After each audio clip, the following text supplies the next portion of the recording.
morning, Twin Cities. Welcome to your Sunday and welcome to Reckoning with Real Estate, a show about the American dream and building a better real estate company. I'm Paige Kale with the Real Estate Collaborative. You can find us at therecolab.com. And I am with Mark Byers, who is also with the Real Estate Collaborative. Hello. Hello. And Matt Berna, who is with Bell Bank Mortgage. Hey, Matt. Hi, how's it going? Good, good. So we are going to talk today about AI in real estate, I guess, and lending. And Mark is going to take the lead on it because he's our AI guy. I am just you're our AI guy, so right. you're going to take the lead. That works. Yeah. Well, if you haven't heard yet, it's just a segue from last week. So go back to last week. It was very fascinating to hear Matt as we were working through kind of just how they're paid and differentiation between lenders and how that works. It was fascinating. I learned a ton. I did too. And just kind of working through. And he mentioned some really key things as you kind of heard him talk. You're kind of like, my brain's breaking a little bit on what my lenders have to do to make my loan work, right? Yeah. And go. And so they're doing all of that right on the back end. And so he mentioned data security, right?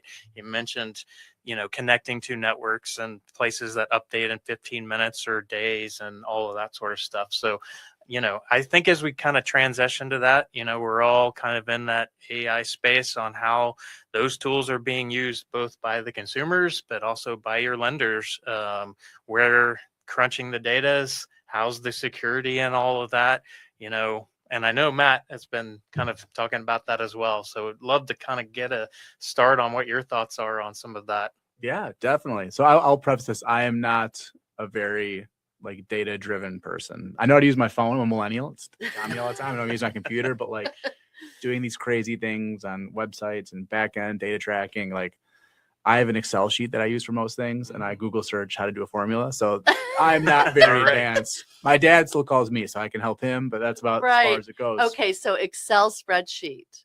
What do you think of the Excel spreadsheet, Mark? I haven't used it in a long time.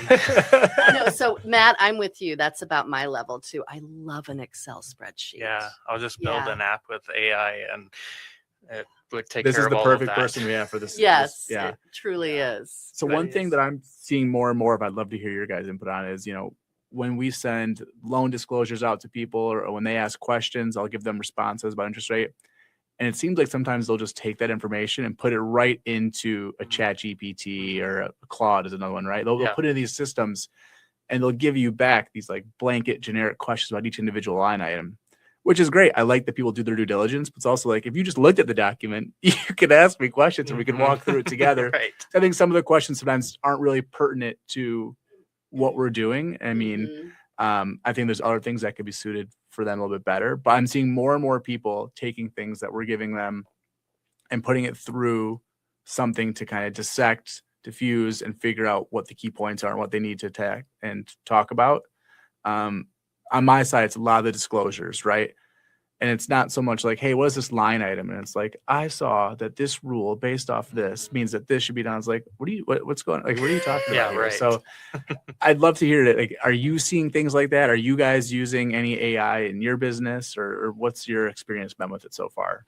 Yeah, I mean, there's a lot of it coming in the marketing side, right? And I mean, our industry just as well as just being kind of overrun with private listing networks and big box brokerage houses that are doing all of this. And I mean, there is some definite people in the back end that are using AI to just get rid of a lot of that sort of stuff. And it's mainly I think a lot at the automation level, right? Parsing in leads, automating kind of contracts and a lot of that sort of stuff, pushing out marketing to places, using a lot of those tools. But, I think there's so much wasted time and effort on things that are supposed to improve our time and effort, right? Yeah. Something just like that. Because you could just put it in and just say, answer all of these questions. Yeah. Based on Bell's, thing that they have gone, and they would answer all of the questions, and you'd be like, did we have a real conversation, or did just the our AI bots talk to each other? That's what you were saying earlier, right? I just take that and put it in mine, our AI bots chat and figure it out. Yeah, totally.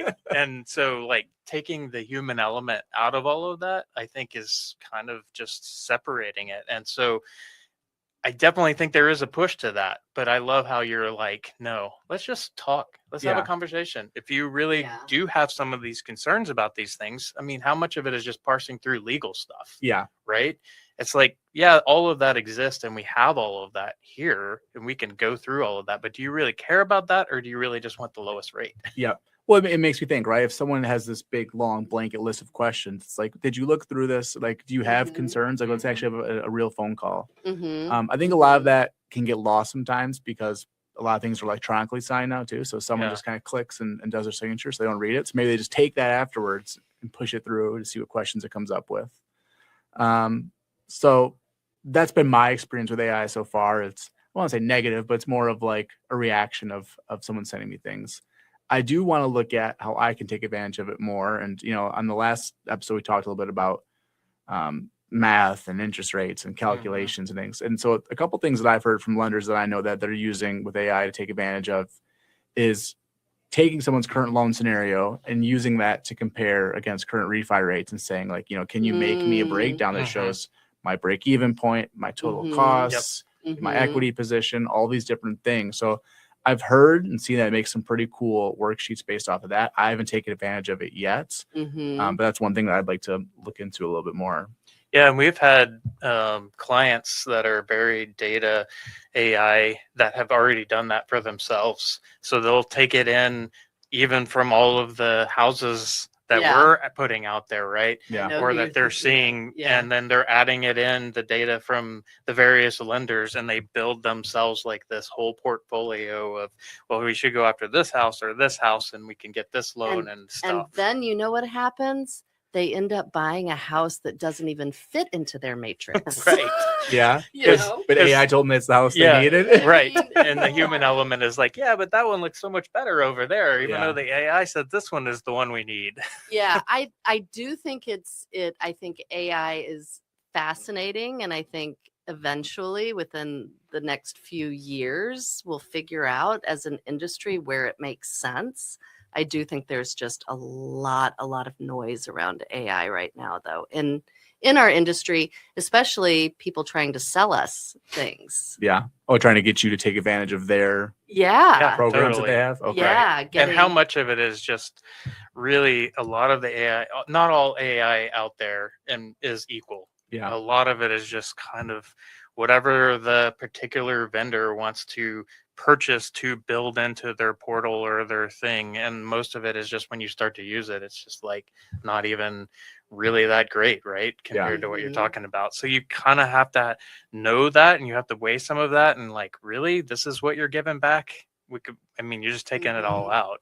So I'm curious, like at Bell, because there's such, an organization that is well known, I would feel like they're doing some of the vetting and bringing in. Have they offered any AI tools or said these we feel are of value in the process at all? Or are they kind of in that? Yeah, no, we definitely have a couple. I mean, we use Microsoft, so what's Copilot, right? So we have that on all of like our Outlook stuff that helps you optimize. But I always click it on accident. I try to exit out of it as fast as I can before it tells me things to do. But no, one thing that we just recently rolled out is called Guideline Guru, which is an AI tool, which, you can put different loan scenarios in. Instead of me filtering through individual investors' guidelines of what things work, it spits out very good responses. And while like AI, it's not perfect, right? It gives me the exact section number. So if I want to go reference things back and just double check, it does a really good job of like starting the process, and it's quick. It's like, hey, this person wants to do this, or can I make this sort of variable income work with this kind of timeline? You put it in there and it'll give you a response pretty quickly back. I know we're working on more and more things on the back end to help streamline parts of the loan process that the consumer doesn't see for processing and underwriting. If we can make things flow through data wise, that should make loans close quicker, less documents and less headaches and paperwork from clients. That's like the end goal of what we're looking towards.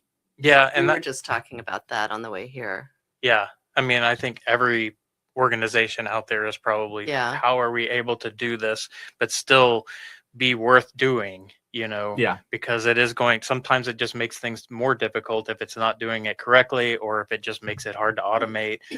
There are elements of, we just have to kind of work through that. And I can definitely see as you're getting so much data in, Yeah. you know, I mean, we have other lenders who are totally on the other side where they're just like, I'm bringing in every piece of data and we're going to have like 1 million programs available. But sometimes that almost becomes confusing. I think it to does. Yeah. people who are not interested in something like that, or don't have the ability to kind of do that. And so, you know, I think there's an ebb and flow in that and how we use technology. Right. I think it's a fine mix of taking advantage of it, still having that personal element. I know like the AI scare for everyone's like, oh my God, are we going to lose our jobs? And I think that's something that's talked about a lot in the loan officer or the mortgage industry in general. It's because, you know, it's just collecting documentation and going through. But I think a lot of people enjoy a human aspect when you're talking through scenarios like this. You know, it's a lot of times people ask, well, what do you think I should do when we talk about down payments, programs, rates?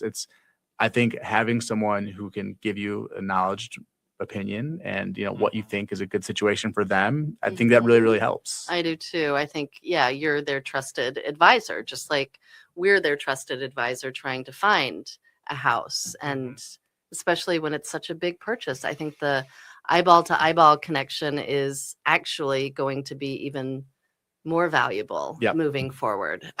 I'm not scared about AI. Maybe I should be in terms of job security, but at least the people we work with, I mean, they want to work with, you know, human beings. They don't want to be on their computer working with Claude or whoever, Gemini, or, I mean. Yeah, and when we partner with lenders, right, we need that from you, right? Yeah. They just call you up and you're like, oh yeah, we can do this or we can do that.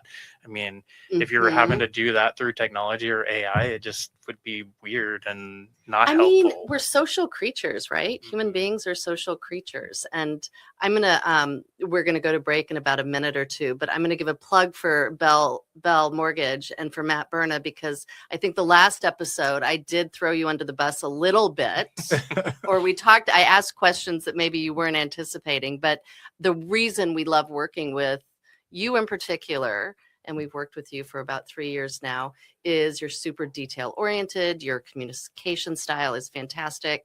And Bell Bank Mortgage, we love Bell because you guys are very community focused, as are we. So that really aligns with us. So we appreciate all that you do, and we appreciate that you're a sponsor on the show. Yeah. And I promise I'll like pre-screen my questions from now on with you. We're good. I'm just glad to be here. Bell Bank is an equal housing opportunity lender. So thank you for having me, and thank you for the nice plug. Yes, of course. And with that, we are going to go to break, and then we are going to come back and talk more about AI in real estate and in lending. You're listening to Reckoning with Real Estate, and we will see you in a couple minutes. Wrecking balls in flight, bringing down the light. Every swing you take. Welcome back to the second part of Reckoning with Real Estate. I'm Paige, and I'm joined by Mark and Matt. Hey, guys. Hello. We're going to continue the conversation of AI in real estate and in lending and kind of what we're seeing. And during the break, we were talking about photos. And Matt, you had an agent that uses AI in an interesting way. So one of the partners I work with told me, because we were talking about, because he uses Claude. He like puts his notes into Claude, and he said, hey, Claude, we were together. He's like, hey, Claude, look at these listing pictures for this new listing and pick out the best ones. And I was like, what's that? And he's like, oh, well, after I get my listing pictures back, I'm sure it's tons, right? And you have to go through normally and pick out what's best. He has his AI agent figure out which ones are the best. I don't know if maybe they touched up a little bit too, if like there's like blemishes or coloring. But then he uses that to upload to the MLS for his listing pictures. Yeah. And then there's like a shuffling. You shuffle it periodically and you bring the ones to the top, you know, so it shows differently each week and it's not the same That picture changes? And all that sort of stuff. So there's a lot of tools that you can use on that. Yeah. And it is probably pretty effective. Mark came up with that a few weeks ago. Yeah. Can you do that? You can just like change the order on the MLS? Yes, totally. Oh, wow. And I got it because I've been personally looking at houses, Yeah. and I get tired of looking at the same picture over, I was like, oh, that's house. And I rule it out for some reason. Yeah. But when I Right. see a different photo, I'm like, oh, maybe I should go back and reconsider it. It keeps coming up on my search. And, So do you have to manually go into the MLS and like drag pictures? you Or? do, the MLS hasn't totally really adopted this new big AI push. I still kind of feel like sometimes we're 20 years ago. I think the MLS is fighting other forces right now. Yeah, they got their hands full. They Yeah. do have their hands full. Yeah. Yeah. And what was you showed me, Mark, a few weeks ago? It was a house that you and Ashley were looking at, and talk about that, how AI had. Oh yeah, they have these nice programs that they charge agents to basically use as an add-on tool for our putting the pictures out there, and it just gives them ability to virtually stage rooms and different styles of furniture, and from one side to the other, That's traditional right. and all of that. Oh, like the consumer can be on a website, and you can say, I want this house to be staged like mid-century modern. I want it to be staged traditional. That's right. I had forgotten about that. Okay. Yeah. And then carry on. And then you're like going from room to room, and then you change for whatever, and then all of a sudden there's a couch in front of a door, or two televisions in the same room at two different sides, and one couch isn't even looking at it. And there was one picture, the entryway, because it was a big house, like a big St. Paul turn of the century house. So it had a big entryway with the grand staircase. They put a dining room table there and some chairs. That makes sense. Yeah, right in the right? entryway. Yeah. it So makes can you go in sense. and change these things then? Can you, like, do you have to say like, You move can the- on this software that's Okay. embedded. It's just whatever we purchased it, or whoever it is, and that's Yeah, the we tool didn't purchase it. we don't use that, but No, but the agent. did it, Yeah. and so you just get Oh, so these are actual pictures that are already like on a web. on it. Uh-huh. Yep. Oh wow. Yeah. What site was it? Was it Zillow? It was Zillow. It yeah. was Zillow. So as an agent, you can upgrade to this feature, I guess, with Zillow. Oh, Zillow is doing it for them. Yeah, well, yeah, it's like an add-on premium Got it. of their Okay. AI that they're using, and that's what I was saying. There's good AI that Yeah. companies Yeah. buy, and others that haven't been truly tested. Right? Yeah. Right. It was very entertaining, though. My kids enjoyed it as well. Yeah. Well, you know what's interesting? We were talking about this before. I asked you guys like, hey, how'd you do that before AI? And Paige told me that the photographer company would stage. So would you tell them like, hey, I want this house's furniture to look a certain way? And... No, but we would say like these two rooms, will you virtually stage these two rooms? And they still can do it. And I think it's like $50 a room or something. But one of our agents, Taylor, she figured out for her listing, she had AI stage a couple of the rooms, and it looked great. And I don't think it took her very long. And then the property wasn't selling. So she's like, okay, I'm just going to change the theme and make it more beachy, even though it clearly was in St. Paul, Minnesota. But then it sold. And I don't know if it was because it was more beachy and kind of pastels, and it looked good. Yeah. That's well, a cool and as we get kind of tech savvy users, right? I mean, I've had people that I've shown a house that will come up to a house and have used the AI to redo the front of the house to make it look really cool, and just totally be open to, hey, look how cool we can make this house that might be kind of boring or whatever. And just so there are really cool ways that consumers are starting to use it. And I can see that pushback potentially right on the mortgage side, because they're going to be like, hey, can we get more creative in the finance side as we do it? And especially too, because it's just interesting to me because they're still tied to either the 15 or the 30-year thing, right? And as we start to kind of add new changes on stuff, like it'd be interesting to see how lenders do start to differentiate themselves using tools like that.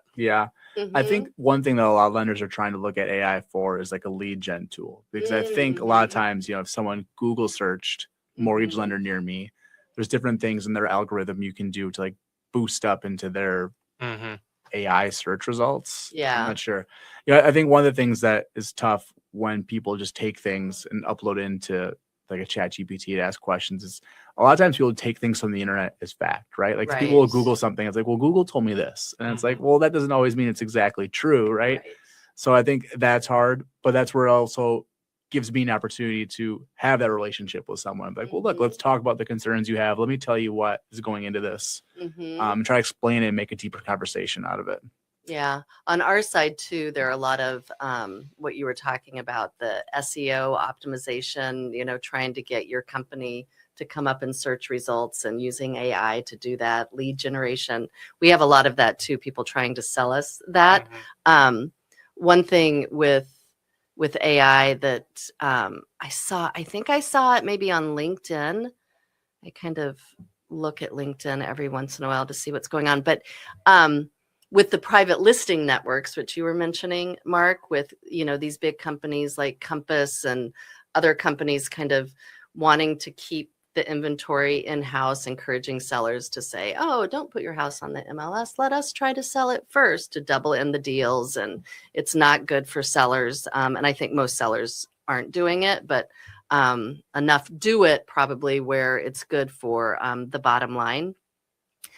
But and then they're partnering with these with Redfin or these third party distributors of houses, MLS information to do their pre-networking stuff. Houses. So then the consumer has to go to 5 different places, or the real estate agent has to go to 5 different places to see where all these houses are. There was something where you can ask AI, ask Gemini or Claude or Chat GPT to say, find all the 3-bedroom, 2-bath, 1-car garage homes in Minneapolis that are, under $500,000 or whatever.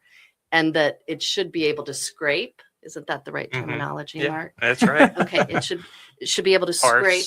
Yeah, all of them from across all these different things. Because it used to be that the MLS was where you would go to find the homes, but now it's becoming really disjointed, and it's not great for the consumer. But no, because a lot of those have old, outdated data.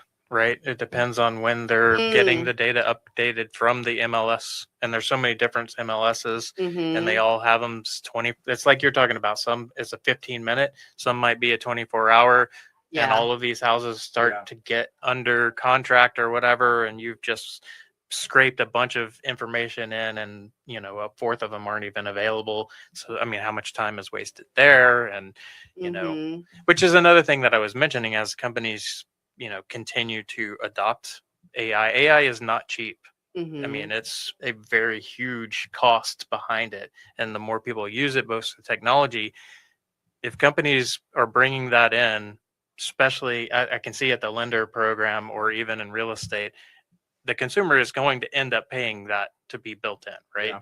It's there. That cost is not just it's gonna come somewhere. And so I think even tech savvy consumers need to kind of understand that, right? If we're using AI and they're saying that we have AI, who's going to be the final person that is ending up paying it? It's the consumer, right? Because it always gets passed down to them. That's a good point. Probably gets overlooked, right? I mean, there's going to be a cost associated with it. It's got to go somewhere.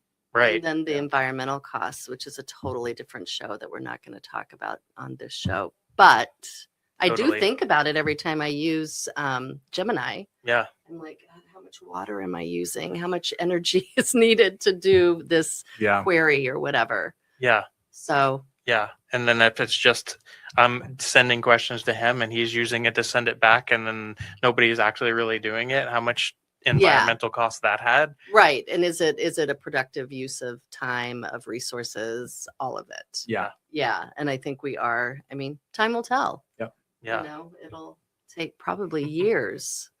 Well, I think that's where that human element comes in, right? Of trying to understand what's going on, saying, hey, maybe this person needs a little bit more of a conversation about things to reestablish that connection. I think that's where all of us come in, right? Is making sure that person feels comfortable, they know what's going on, and being there to support them through this process, which is for a lot of people something they do 2 or 3 times in their entire life, and we get to do it all the time. So it's pretty cool. Yeah, and it is. I think it's a fine line, and Matt, you were alluding to this, that it's a fine line for a consumer, which all of us are also consumers, empowering the consumer versus confusing the Yeah. consumer, and possibly giving bad information, because to your point, it's not always 100% accurate. Just as a quick example, my wife's tire was flat the other night, so I filled it up. She's like, "Hey, the thing is on my screen." I was like, "What?" She's like, "This thing's blinking." I was like, "Oh, your tire's flat." So I filled it up. And last night I was like, "Your tire's flat again." She's like, "Oh yeah, it's blinking at me." She's like, "Do you think my tire popped?" I was like, "No, I don't think your tire popped." She's like, "Well, Google said I might have hit something and it popped." I was like, did you hit something? And she said, "No, but." I was like, "Well, look, But Google said. You were in the car, not Google." So Right. I love you, Anna. You're a genius. I was just funny story. You're Like, so smart and witty, and yeah. Well, this has been a really good conversation, and a conversation that we can continue another time. And Matt, thanks for making the time to come in and talk to us. And again, you're with Bell Bank Mortgage, an equal opportunity housing lender, and we appreciate your partnership and your sponsorship of the show. Yes. yeah, thanks for having me. Thanks, guys. Absolutely. Yeah. And to our listeners, we hope to see you next Sunday at 11. And you can also find us on any of the podcasting platforms. And we are out.